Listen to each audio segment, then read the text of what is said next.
Thank you, Deputy Speaker, and I always welcome the interjections of those opposite in arguing that I live up to the title of Freedom Boy. It is a title I wear with pride.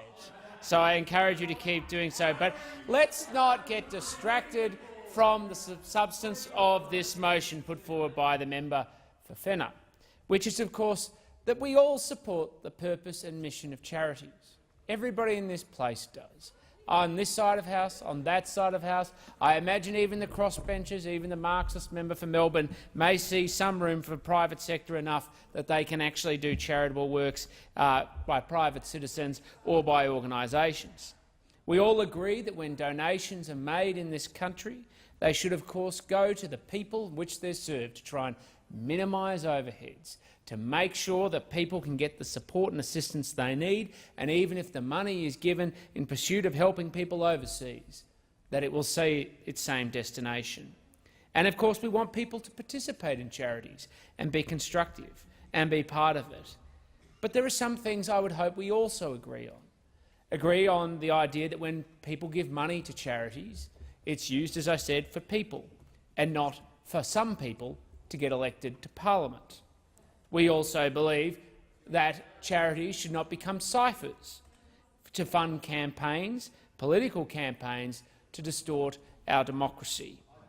And of course that is exactly what many of the bills that have been put before this Parliament by this government seek to do. Now, I'm hearing a lot of complaining from the other side, and it's a very entertaining and somewhat hysterical overreactions. But what I haven't heard is any solutions, Deputy Speaker. What I've heard is a lot of complaints but no solutions. So the offer is always there for them to put constructive ideas on the table. But we're not actually hearing that one little bit, because in the end this whole motion is setting up for one purpose, which is the member for Fenner was given the task by his whip. Can you come up with a motion of public importance today? And he looked around and he said, well, I've said so many things. I've talked about how you should cut taxes, so I won't do it on that because that would embarrass me and make a fool. I looked around and I realised that there was all this research which said I believe in free markets, so I can't attack the government's own economic policy because that would make me look a fool.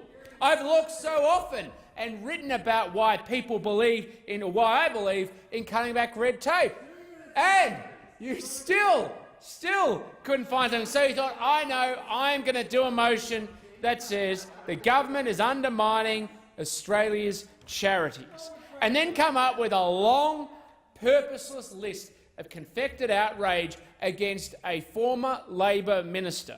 Now, it's not actually normally my practice to support and defend Labor ministers, Deputy Speaker. You normally would leave that up to those people on the other side, on the opposition benches. But the reality is they're now eating their own young. This is how it works in the modern Labor Party. Once you turn your back on them, you accept an appointment from a coalition government to do work to actually improve the future of this nation, to be able to stand up and support the charities which will enable Australians to continue to donate with confidence. Their response is to mock, to ridicule and undermine them. And they sit there with the temerity to talk about the idea that they believe in free speech, while consistently then demanding he isn't up to the job on the basis that he has opinions and has expressed them. This is the reality of the modern Labor Party. It is completely disconnected from reality and isn't focused on what actually needs to be done. There are laws that need to be introduced in this country to make sure that we can have confidence in the charitable sector. We all agree with that.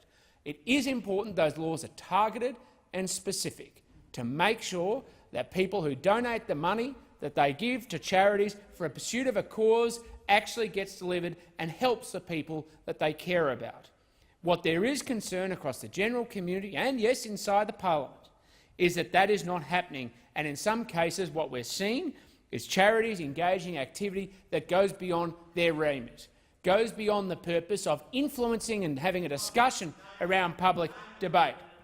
And what it's going to, and to improve the delivery of public services which improve the lives of Australians, toward a process where you can see the risks, where charities can become agents, and it's just been acknowledged by the Shadow Attorney-General, to be agents to the pursuit of foreign interests.